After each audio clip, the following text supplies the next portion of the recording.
Live from New Delhi, you're watching DD India News Hour, India's voice to the world. I'm Preeti Kaur. Coming up in the next 1 hour.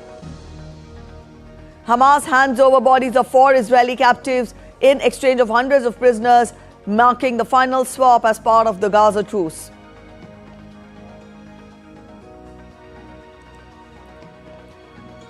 Ukrainian President Zelenskyy to meet his US counterpart Trump on Friday in Washington insists on peace and security guarantee ahead of talks.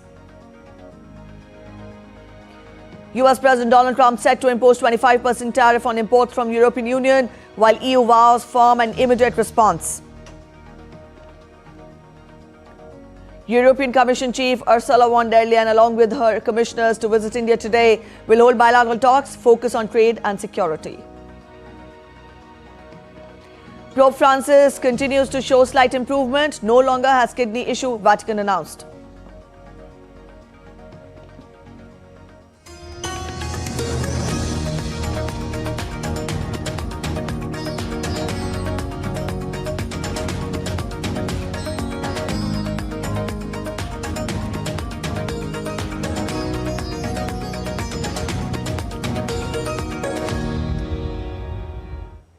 Hamas has handed over the bodies of 4 Israeli hostages to the Red Cross in Gaza as part of the last captive prisoner exchange in the first phase of the Gaza Truce. Simultaneously, the first bus carrying dozens of freed Palestinian prisoners from the Offer prison arrived in Ramallah in the occupied West Bank. Hamas had previously identified the bodies as those of Saki Idan, Itzhak Elgaret, Ohad Yahalomi and Shlomo Mansour, all of whom were abducted during the October 7, 2023 attack. The handover did not include a Hamas ceremony.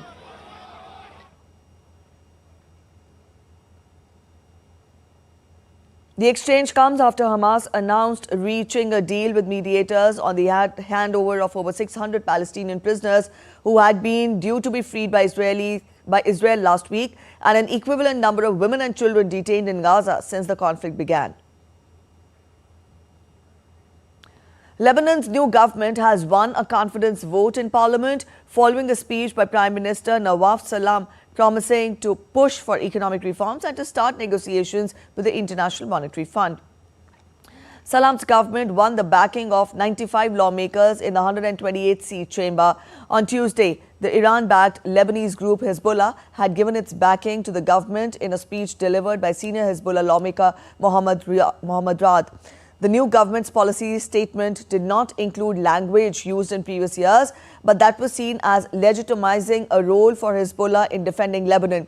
Lebanon formed a new government on February 8th, following direct US intervention in the process and in a step to access reconstruction funds following the conflict between Israel and Hezbollah.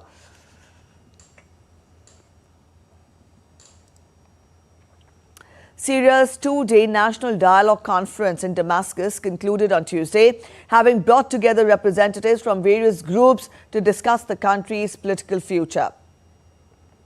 Syrian interim President Ahmad al-Shara addressed the conference, urging the nation to come together at a pivotal moment for its future. The conference divided participants into 6 working groups to discuss key issues, including a transitional justice system, the constitution, building state institutions, personal freedoms, Syria's future economic model, and the role civil society would have in the country. The event, which came nearly 3 months after former President Bashar al-Assad's departure, aimed to make non-binding recommendations for interim laws, paving the way for a new constitution and government.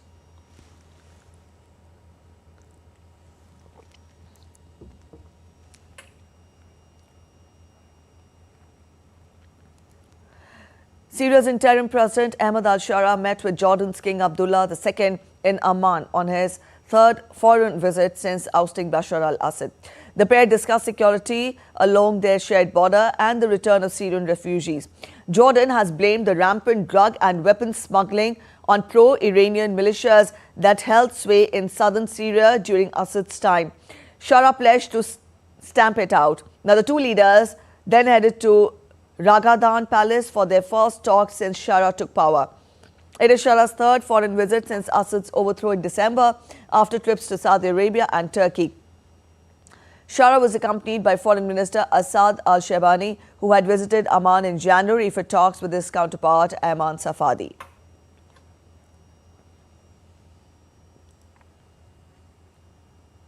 US President Donald Trump has approved a likely visit by Ukrainian President Volodymyr Zelenskyy to Washington, where they are expected to sign a deal granting the US a share of Ukraine's mineral wealth. Now, the meeting is expected to happen on Friday and has been described as close to finalization. Reports indicate that Ukraine had accepted the US proposed draft deal for rare earth on Tuesday. Here's our report. The United States and Ukraine have agreed on a minerals deal crucial to Kyiv's bid for US support as President Donald Trump seeks to end the war with Russia swiftly. This agreement comes despite Trump labeling Zelenskyy as an unpopular dictator who must quickly secure peace or risk losing his country. I'm dealing with President Zelenskyy. I'm dealing with President Putin.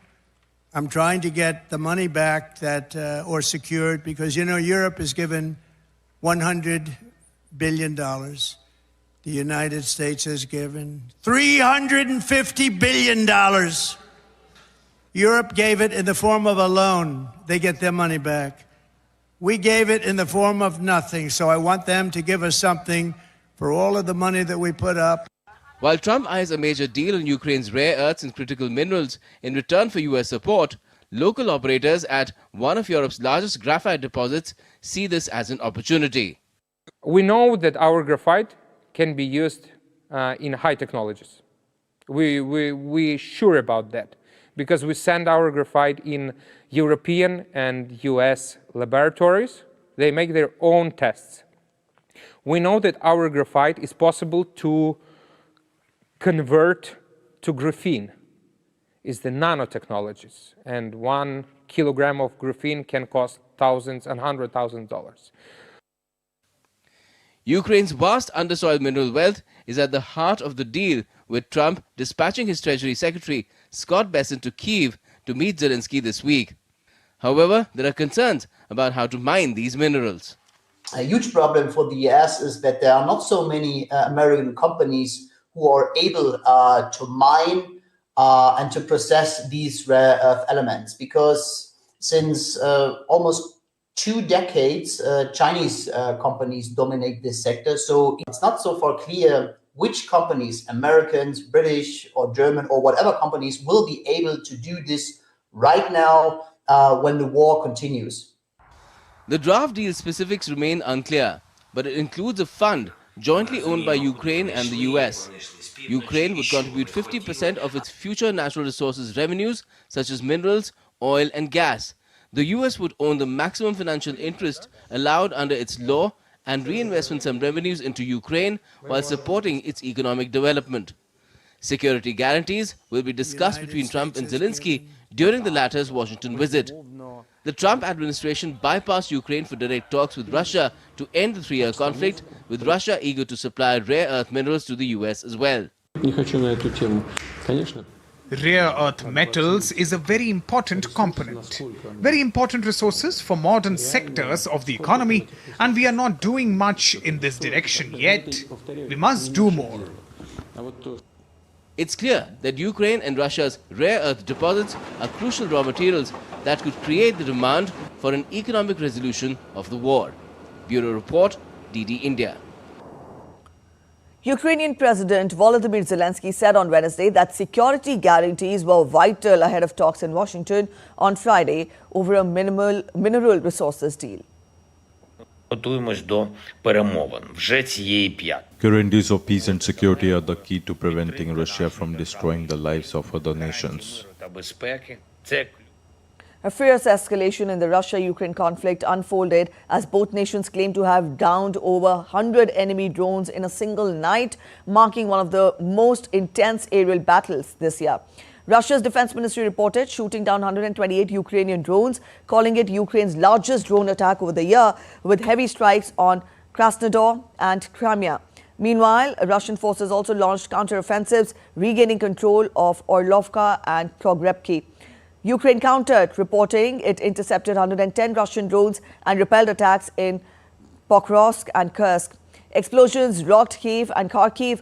leaving casualties. Amid the chaos, Ukraine's energy sector suffered damage, but engineers are racing to restore power.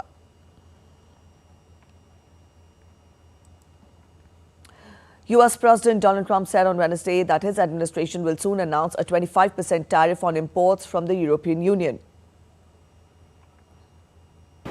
We have made a decision. We'll be announcing it very soon, and it'll be 25%, generally speaking, and that'll be on cars and all of the things. And European Union is a different case than Canada, different kind of case. They've really taken advantage of us in a different way. Reacting to this, the European Commission in an email statement said, and I quote, "The EU will react firmly and immediately against unjustified barriers to free and fair trade, including when tariffs are used to challenge legal and non-discriminatory policies. The EU will always protect European businesses, workers and consumers from unjustified tariffs. Europe stands for dialogue, openness and reciprocity. We are ready to partner if you play by the rules, but we will also protect our consumers and businesses at every turn. They expect no less from us," and I unquote. The EU has a 10% tariff on passenger cars, 4 times the rate of the US passenger car tariff of 2.5%. US officials have also complained about European value added tax of at least 17.5%.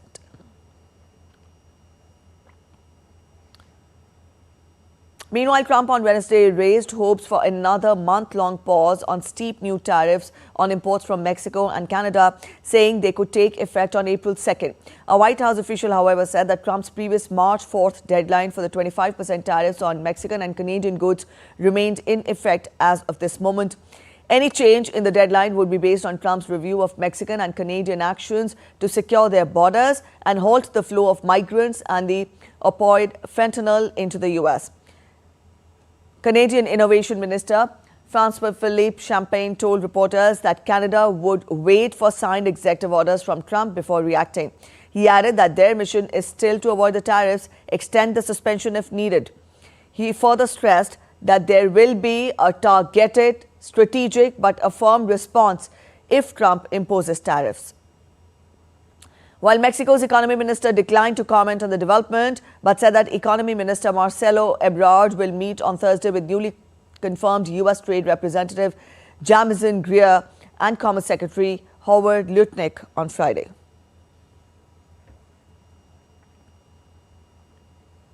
Meanwhile, Trump's administration on Wednesday ordered federal agencies to undertake more large-scale layoffs of the workers. This comes just after Trump's first cabinet meeting, where Department of Government Efficiency Chief Elon Musk pledged deeper spending cuts. A new memo ordered agencies to submit plans by 13th of March for staff reductions, adding to the job cuts and program reductions already in place. However, it did not specify how many positions would be affected. The memo represents a major escalation in Trump and Musk's campaign to slash the size of the U.S. government. So far, the layoffs have focused on probationary workers who have less tenure in their current roles and enjoy fewer job protections. The next round would target the vastly bigger pool of veteran civil servants.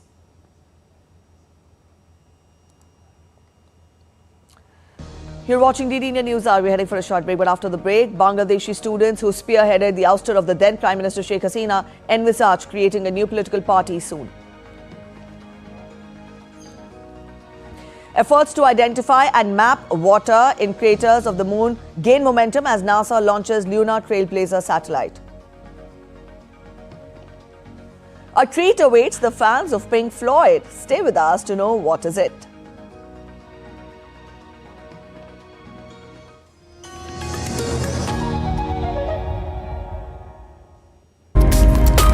What do you make of how India is dealing with the AI landscape right now? It has an AI mission, so it wants to develop AI to the kind of advantages that it can deliver, and also at the same time, it is in the process of working out an AI law. It's a matter for India it's a sovereign decision for India to determine which approach it takes, whether it takes the regulation-free model or believes that there are risks inherent in AI and that they need to be mitigated and society needs to be protected from those.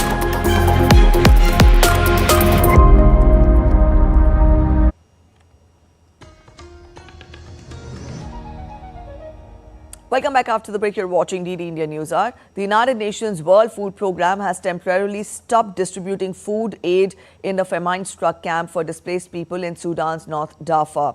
United Nations warned that thousands of families could starve in the coming weeks amid escalating violence. The move comes 2 days after medical charity MSF suspended its activities in Zamzam camp, which has been the target of repeated attacks by Sudan's paramilitary.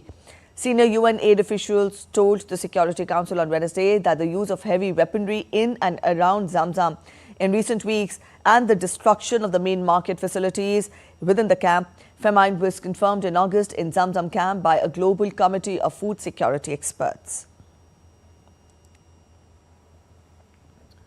New Zealand raised concerns over China's recent live-wire military drills in the Tasman Sea on Wednesday as the Foreign Minister Winston Peters addressed the issue during meetings with Chinese leaders.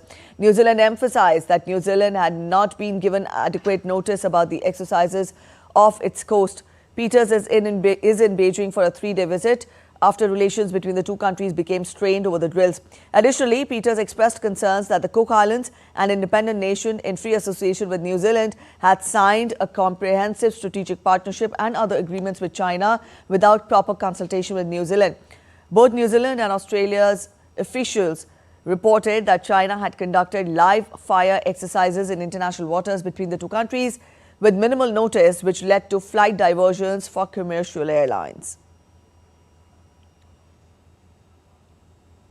We mentioned the recent event with respect to the naval exercises from China and the irony of the use of naval weaponry in the Taiwan situation just in the last 24 hours, and talk to them about the lack of notice that you'd expect for a country like ours in a relationship with China to have had.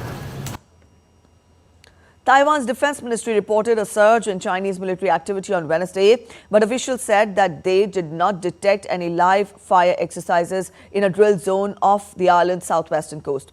Taiwan's government condemned the move as dangerous, provocative, and a threat to commercial flights and shipping, adding that no notice or prior notice was given.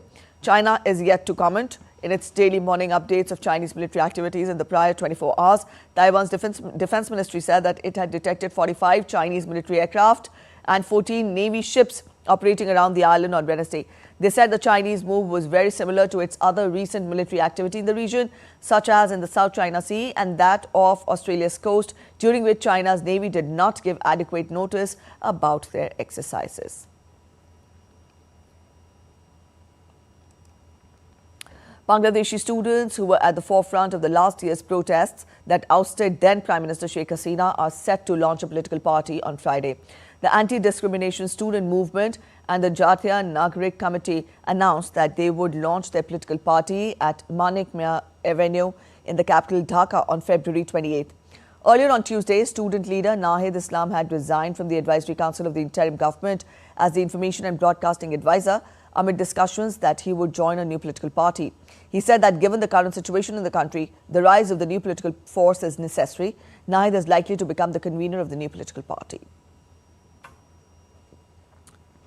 Naval Singh Parmar from Dhaka joins us on phone line.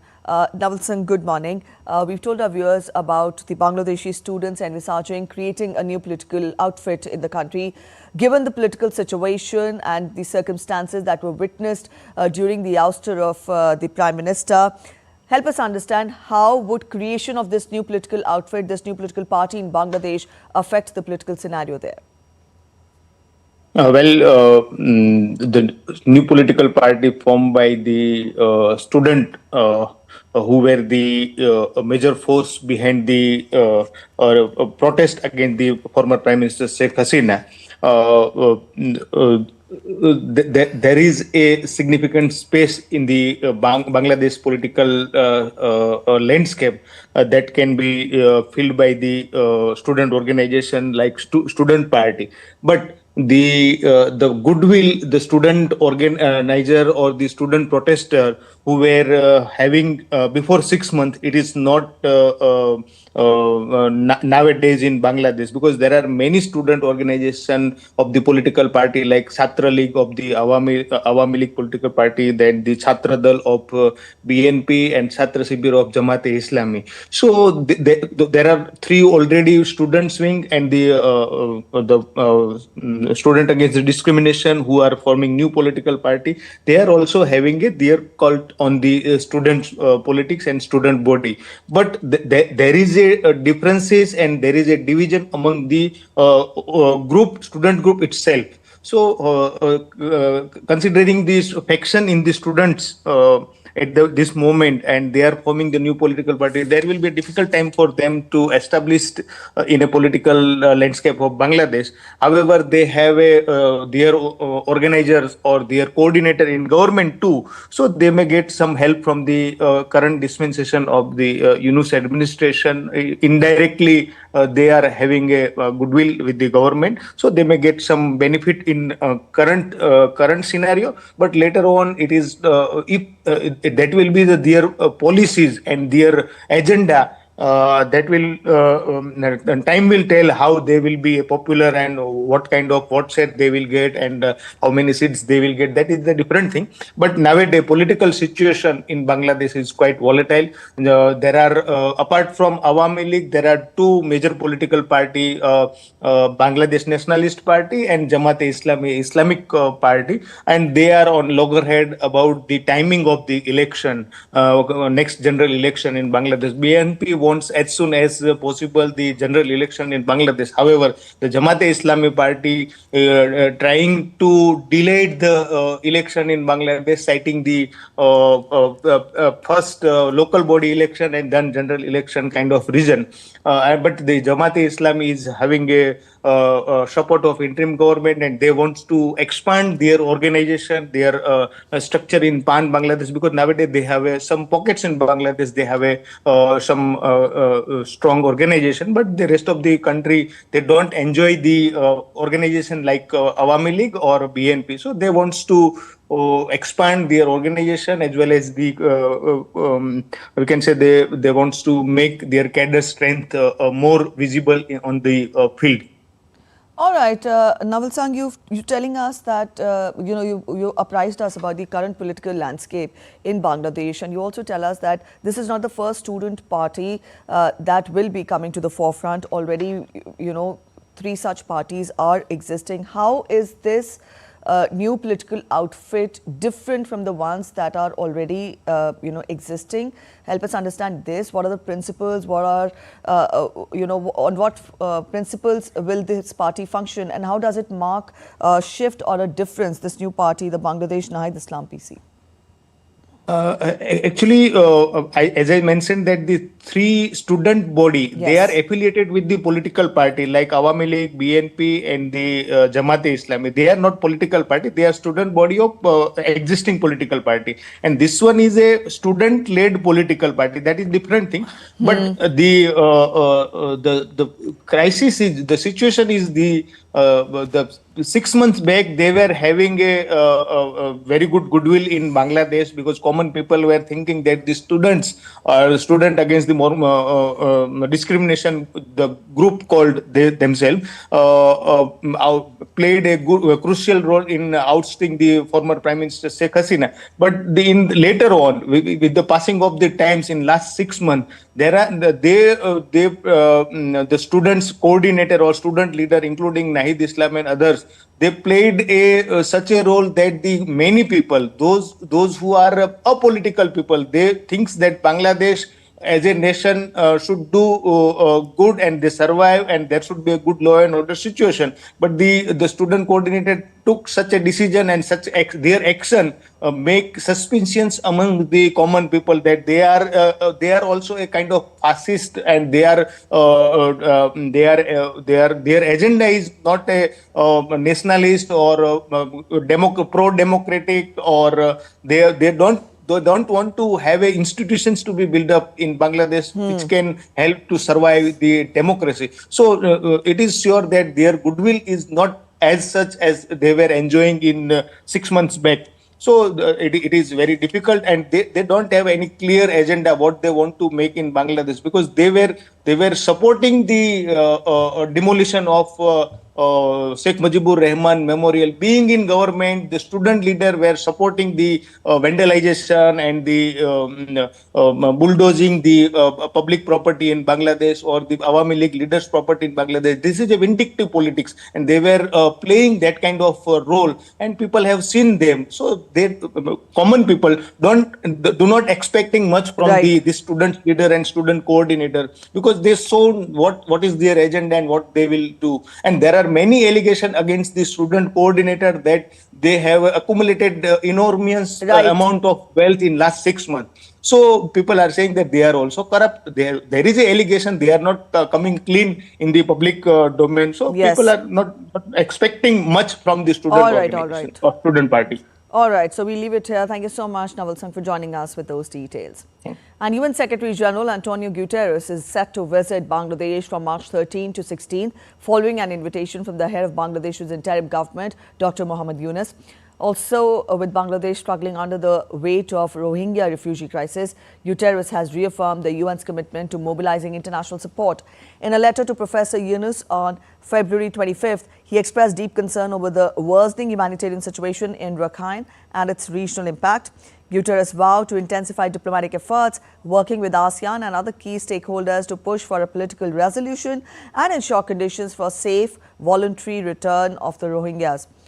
The upcoming high-level conference on Rohingyas and Myanmar's minorities, he hopes, will reignite global attention and pave the way for lasting solution.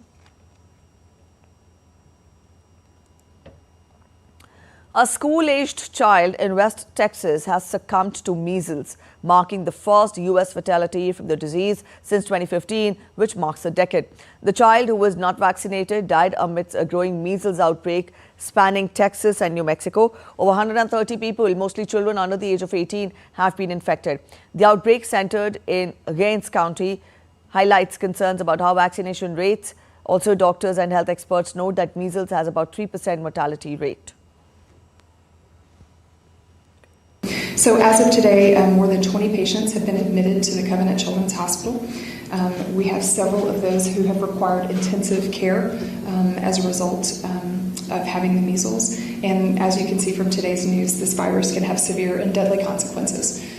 I think what we need to know about measles is a very severe illness that has a mortality rate of about 3%. And so knowing that when we have large outbreaks, unfortunately, statistically, there's a significant risk of having a death.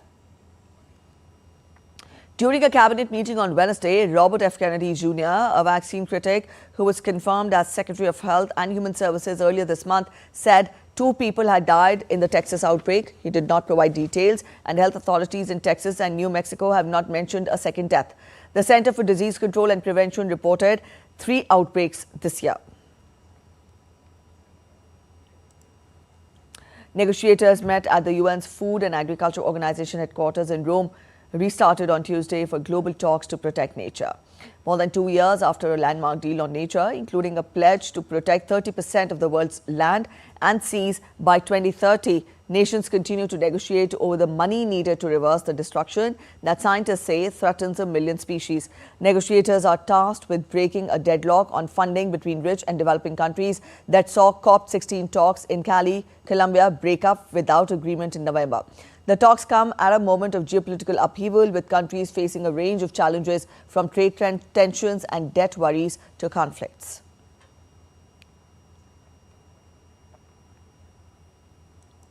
The Vatican on Wednesday said that the clinical conditions of Pope Francis have shown slight further improvement as he continues to fight double pneumonia, and a previously reported kidney issue has been resolved. The statement noted that the Pope's health has improved a little over the past 24 hours. Pope is still receiving oxygen but has not had any more respiratory crisis. The Vatican added that a CT scan taken showed normal progress in the inflammation of his lungs. The 88-year-old pontiff is now spending his 13th night at Rome's Gemelli Hospital, marking the longest hospital stay of his nearly 12-year papacy. Faithful, including nuns from Cameroon, gathered outside Gemelli Hospital to pray for Pope Francis on Wednesday. At the same time, hundreds of people gathered around the altar in St. Peter's Square at the Vatican to pray for Pope Several cardinals and officials sat on the steps next to St. Peter's Basilica and participated in the prayer, which was led by Cardinal Giovanni Battista Re. NASA's Lunar Trailblazer satellite has launched on a mission to uncover water sources on the moon's surface. The launch is part of a U.S. company's second lunar touchdown. The satellite, carried by a SpaceX Falcon 9 rocket, aims to identify and map water in permanently shadowed craters at the lunar poles. Water is crucial for future lunar missions as it can be processed into oxygen and fuel. Lunar Trailblazer will orbit the moon at 60 miles altitude, collecting high-resolution images to determine the form and abundance of water. Lunar Trailblazer will begin a 2-year mission to study the distribution of different forms of water on Moon. The mission could also shed light on the origin of water on Earth. With potentially hundreds of millions of tons of water on the moon, this discovery could be a game changer for space exploration. A concert film of Pink Floyd performing in Pompeii will be re-released in cinemas and IMAX on April 24th. The film was originally shot in 1971 without an audience in Pompeii's Roman amphitheater. Restored to 4K from original negatives, the film will include a 90-minute cut combining performance footage with documentary segments. The enhanced soundtrack, mixed by Steven Wilson, will be released on May 2nd.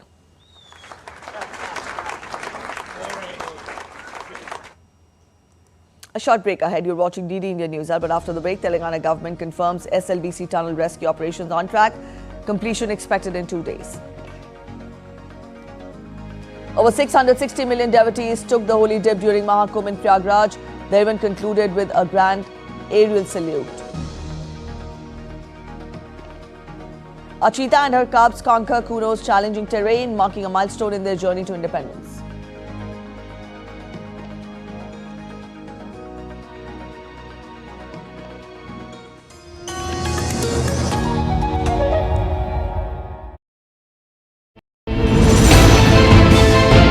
Geopolitics and trade deals.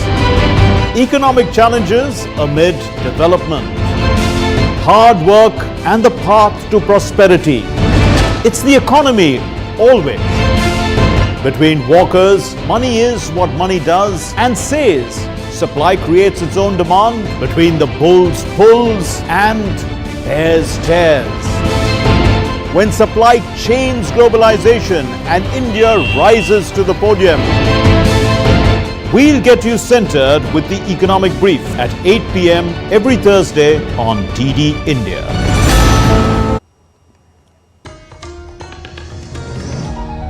Welcome back after the break. You're watching DD India News Hour. European Commission President Ursula von der Leyen is set to visit India on 27th and 28th of February, accompanied by 21 out of 27 EU commissioners. Now, this high-level delegation aims to enhance the India-EU strategic partnership, focusing on trade, defense, security and discussions on the Ukraine conflict. Here's a report by our correspondent Akhilesh Suman.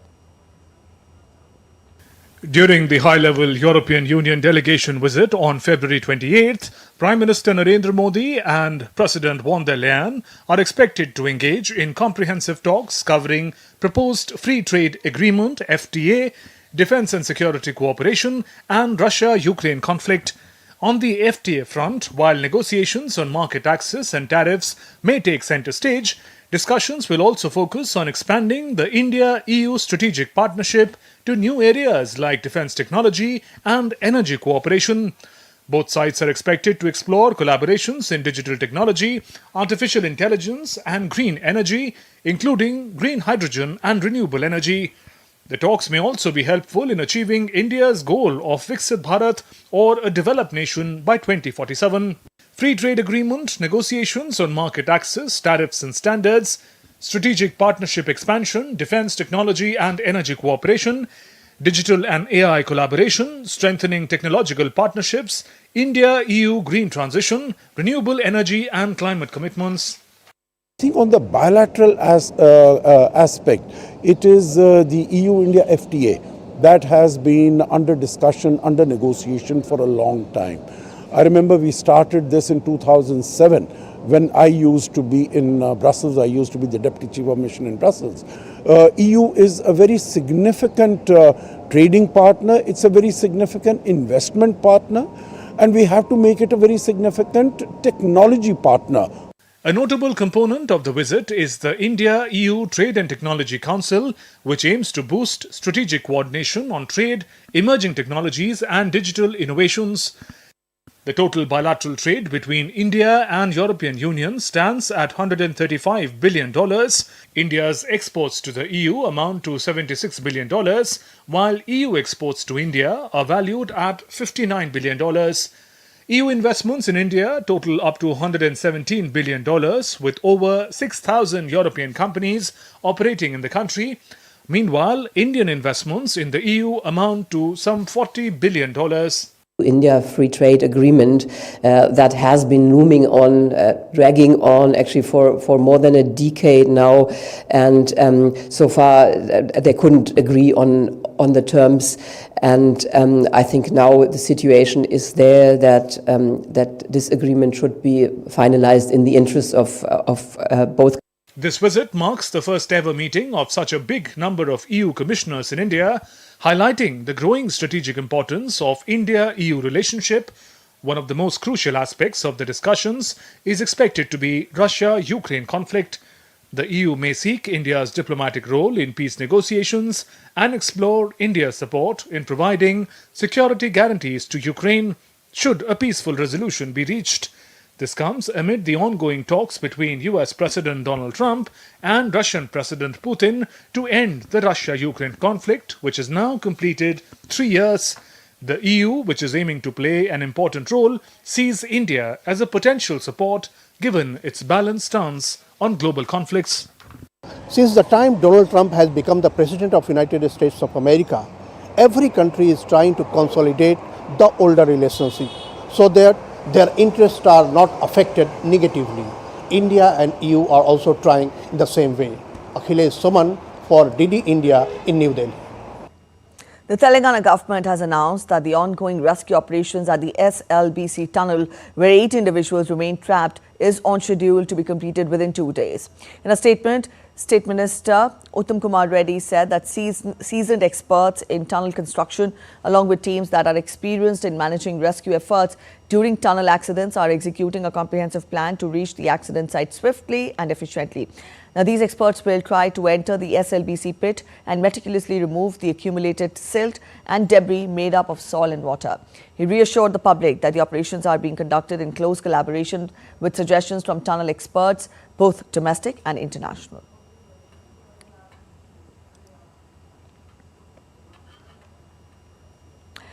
In around 4 districts of Manipur, locals voluntarily surrendered 72 weapons, ammunition and warlike stores to the state police.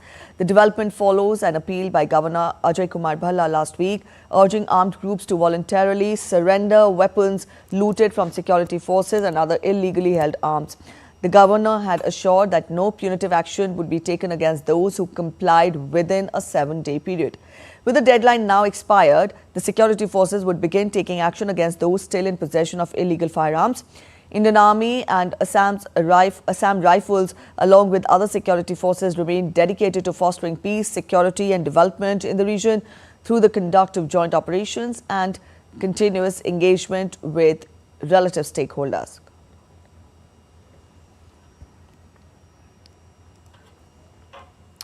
In a major boost to Assam's economic landscape, Advantage Assam 2.0 has attracted investment MOUs worth 4.25 lakh crore so far, a figure that is expected to rise, as announced by Chief Minister Himanta Biswa Sarma. Meanwhile, Commerce and Industry Minister Piyush Goyal participated in the valedictory event on the final day of the summit. The two-day Advantage Assam 2.0 Investment and Infrastructure Summit 2025 concluded on Wednesday with a valedictory session led by Commerce and Industry Minister Piyush Goyal. इस कार्यक्रम के बाद आसाम की उन्नति में, आसाम की प्रगति में, आसाम के विकास में अब और 4 चांद लगेंगे और ज़्यादा गति मिलेगी Earlier in the day, Minister of Petroleum and Natural Gas Hardeep Singh Puri addressed the summit, highlighting India's ambitious plans to enhance ethanol blending in petrol beyond 20%. Biofuel blending, our target for 20% blending was 2026. And the Prime Minister has put in place an ecosystem. We have, you said, almost reached it. We have reached it. Pankaj, 19.6% हो गया पिछले महीने. तो अगले महीने 20% तो कर ही लोगे. Today, any country that can achieve a biofuel blending target 6 years in advance means something is going right there. Assam Chief Minister Dr. Himanta Biswa Sarma also took the stage, emphasizing the state's vast potential in gas and hydrocarbon exploration. Ministry of Petroleum and Natural Gas has decided to lay down 1600 kilometer pipeline from Paradip to Numaligarh so that we can enhance the capacity of refinery. In a virtual address, Road Transport Minister Nitin Gadkari announced infrastructure projects worth 80,000 crore for Assam. This includes a tunnel under the Brahmaputra River and an elevated corridor at Kaziranga National Park. करीब 80,000 करोड़ रुपए के महत्वपूर्ण काम जल्दी ही शुरू होने वाले हैं और मैं इसके लिए आसाम की जनता को विशेष रूप से बधाई देता हूं। पेरुआ नरेगी के बीच ब्रह्मपुत्र पर 3 किलोमीटर 6-लेन ब्रिज का निर्माण हो रहा है। Minister of Ports, Shipping and Waterways Sarbananda Sonowal unveiled ambitious 4,800 crore investment plan to revolutionize Assam's inland waterways sector. From the Ministry of Port, Shipping, Waterways, in many sectors, we are in the next 5 years going to spend more than 4,800 crores. The summit also witnessed enthusiastic participation from international investors with a particularly strong response from South Korean businesses. Host organized this Advantage Assam 2.0. It's a big, huge success.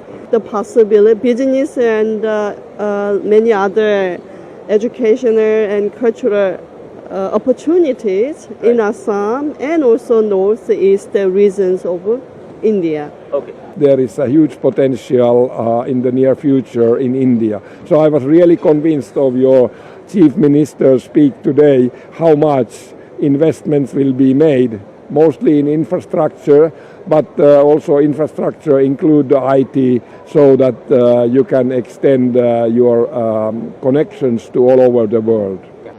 As Advantage Assam 2.0 came to a close, the state achieved a major milestone, securing hundreds of MOUs with leading organizations that promises to positively impact the job market. This also reinforced Assam's resolve to transform the state to a prime investment hotspot on the global stage. Sarita Chaudhary's report for DD India. Mahakumbh, the mega religious gathering held once every 12 years, drew over 660 million devotees to the sacred confluence of the Ganga, Yamuna and the mythical Saraswati for a dip in the pursuit of faith and salvation in Prayagraj. On the concluding day, that is Mahashivratri, nearly 20 million devotees took the holy dip, closing an event that witnessed profound spiritual fervour. The festival began with the Posh Purnima Snan on 13th of January and concluded with the Mahashivratri Snan on 26th of February. With meticulous arrangements by the Mela police ensuring security and order, Mahakumbh 2025 transcended the definition of a religious gathering. It became a profound symbol of social unity and the spiritual strength of society. The Indian Air Force marked the conclusion of the event with a grand salute featuring Sukhoi fighter jets, AN-32 transport aircraft and Chetak helicopters performing aerial maneuvers over the Sangam.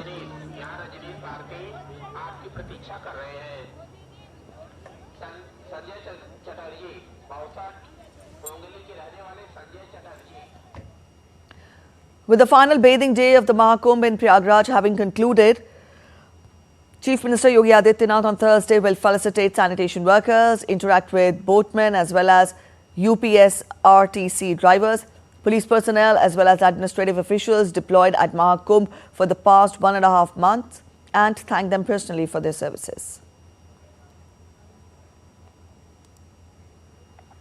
Delhi, the national capital, woke up to a cloudy morning with various parts witnessing drizzling. As per the Met Department, Delhi's minimum temperature is expected to dip to 15 degrees Celsius, while the maximum may rise to 29 degrees Celsius. Light rain is likely during the day with wind speed of 30 kilometers per hour and relative humidity at 30%. An active western disturbance over parts of India is driving these weather changes. This system is expected to bring light to moderate rainfall across northern states of Punjab, Haryana, Chandigarh, West Rajasthan and Uttar Pradesh. A quick look at other stories making it to the headlines from across India. An earthquake of magnitude 5.1 struck Assam in the early hours on Thursday, sending tremors across the northeastern state and neighbouring countries. According to the National Centre for Seismology, the quake's epicenter was located at 9 kilometres from Moregaon at a moderately shallow depth of 42 kilometres. The tremors, which occurred at 2:25 a.m. IST, were felt in Guwahati, Shillong and other parts of Assam, as well as in Bangladesh, Bhutan and China. The landscape of Kuno is a wild, dynamic environment that offers both beauty and challenges. Exploring the landscape of Kuno, Jwala and her cubs are encountering various terrains and will test their adaptability and survival instincts. Crossing the Kuno River is a significant moment for the cubs. It symbolizes their transition from dependence to independence. The river could be treacherous, but it offers a chance for them to learn important lessons about water currents. The three-day agro-tech Mela titled Gongul, organized on the for the benefit of farmers, growers and young entrepreneurs in Srinagar. Now, this was the first initiative taken by Sher-e-Kashmir University with an aim to create the source of employment for young entrepreneurs. Thousands of people, especially farmers, growers and young entrepreneurs, thronged to this Mela to learn more about technologies. Srinagar Heritage Festival, Son Miraz, was organized by the District Administration of Srinagar in collaboration with Indira Gandhi National Centre for Arts to celebrate and revive the rich cultural heritage of Jammu and Kashmir. The event took place at Kashmir Heart Exhibition Ground, attracting visitors eager to explore the region's traditional art, craft and way of life. You're watching DD India News. We're heading for a short break, but after the break, quarterly earning reports from Nvidia affects the US stocks. How? We tell you ahead. Pakistan and Bangladesh to lock horns at Champions Trophy in Rawalpindi. Oscars host Conan O'Brien rolls out red carpet and VIP lounge unveiled for award winners ahead of the big day.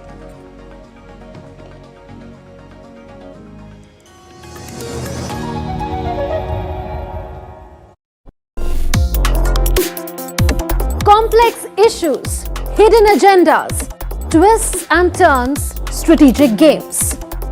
We think all dots are linked. We just need to connect them. Join me every week as I connect the dots to unravel hidden designs in statecraft, mysteries, and decode issues that matter to you. Watch Connecting the Dots with me at these times on DD India.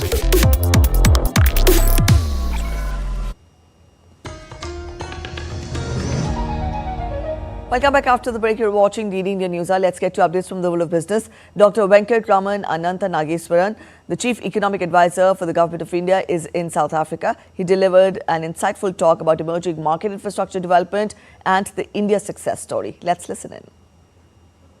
We are honoured to have with us Chief Economic Advisor to the Government of India, Dr. Venkat Raman Ananta Nageswaran. So thank you for joining us. How does the Government of India plan to balance economic growth with sustainability, especially considering global climate commitments? India has been actually on the forefront of doing exactly what you said, balancing growth and sustainability. For example, if you look at the nationally determined contributions of each country in terms of their journey towards net zero, in the G20, India is far ahead or farthest compared to any other nation in meeting its NDCs, nationally determined contributions, on reducing the fossil fuel content and increasing the non-fossil fuel content. That is just one example. Government of India has been giving in the last several budgets, nearly a decade, focusing on women-led growth, creating women entrepreneurs, creating a sustainable environment for raising women's labor force participation. Third, supporting micro, small and medium enterprises as engines of economic growth and focusing on reforestation, afforestation, and the Jal Jeevan mission, which focuses on ensuring water sufficiency for Indian public across the country, and then the affordable homes for the poor. So there are multiple ways in which India is balancing both environment, climate, and sustainability along with economic growth. With increasing geopolitical tensions affecting global markets, how can India and other G20 members work together to ensure that economic stability and trade flows remain resilient? Resilience in trade flows comes from the ability to continue to invest in research and development, which is what the Indian private sector must do, and also making sure that the price of primary and intermediate goods are kept lower, such that the final products that India makes are competitively priced in the global market. And India is also fostering and creating trade partnerships and economic cooperation agreements, partnership agreements with several parts of the world. Negotiations are going on with the European Union and the United Kingdom, and the government recently announced in the wake of the Honorable Prime Minister's visit to the US that India will start negotiating a trade agreement with the United States. So these are all the ways in which India is building resilience in its trade flows in the uncertain world that we face today. That was our respected Dr. Nageshwaran, and I'm Nazneen for DD India, Cape Town, South Africa. The S&P 500 ended little changed on Wednesday ahead of the quarterly results from NVIDIA, whose positive outlook could set the tone for the artificial intelligence sector. Stocks lost ground in afternoon trading, with investors digesting the latest comments from Trump on imposing tariffs on EU and that on confusing comments on Canada and Mexico. NVIDIA stock ended the regular session up 3.7%, while an index of semiconductors, SOX, was up 2.1% on the day. The launch and popularity of low-cost AI models from China's DeepSeek had rattled the industry in January and raised questions about US companies' heavy investments in the technology sector. Experts say any upbeat comments by NVIDIA on demand will elevate stocks of companies investing heavily in AI. All right, after business, we now turn focus to sports. We'll talk of cricket. Pakistan and Bangladesh will be desperate to secure a win as they clash in their last match at the Champions Trophy in Rawalpindi on Thursday. Pakistan and Bangladesh have been eliminated from the tournament after losing their opening two matches against New Zealand and India. Hosts Pakistan would hope that they don't finish their campaign without a win, while Bangladesh will be out to prove their caliber. Pakistan batters haven't pulled their collective weight. Saud Shakil and Babar Azam have both hit a half-century each, but have not been able to make any major impact. Bangladesh's batting has been inconsistent, with the lower order having to bail them out. Opener Ibrahim Zedran's century and 5 wickets by Asmatullah Omarzal helped the Afghanistan team knock England out of the Champions Trophy with a thrilling 8-run victory. Afghanistan posted 325 runs for the loss of 7 wickets in Lahore and then bowled out England for 317 runs to stay alive in the race for a semi-final place. Joe Root's 120 runs went in vain as England lost regular wickets to lose their second straight ODI to the Afghans after their shock defeat in the 2023 World Cup in India. Nearing 13 runs off the last 6 balls with 1 wicket in hand, pace bowler Omarzai kept calm to give away just 4 runs and dismiss Adil Rashid. Earlier, Zedran scored 177 runs after Afghanistan lost 3 early wickets. International Olympic Committee President Thomas Bach will step down as member of the Olympic body after handing over the charge to his successor in June this year. The executive board has agreed to accept the resignation of Bach as the IOC member, effective after June 23. Bach, an Olympic fencing champion in 1976, demits his post after 12 years. The new president will be elected on March 20th in Greece. There are 7 candidates in the fray. Bach was elected as the 9th president of the International Olympic Committee in 2013. He was re-elected for a second 4-year term in 2021. Comedian and Oscars host Conan O'Brien helped roll out the red carpet at the Dolby Theatre in Los Angeles on Wednesday, ahead of the film industry's biggest award show. Conan O'Brien, hosting the Oscars for the first time, humorously joked about being in trouble for working as non-union labor while setting up the carpet for the event, where Hollywood stars will gather for photos on March 2nd. O'Brien is widely known for hosting late-night talk shows.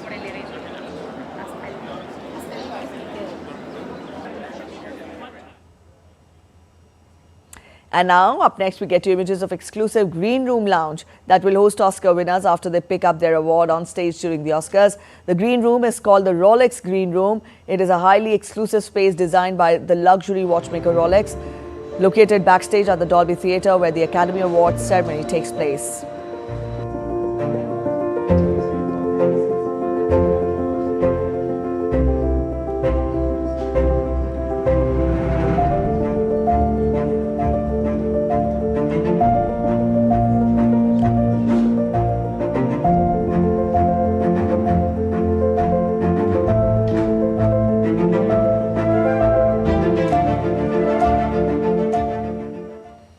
That's it in this edition of DD India News Hour. But let us know your thoughts on the news of the day. For those of you on the go, you can get all the latest news and updates from India and across the world on the DD India mobile app.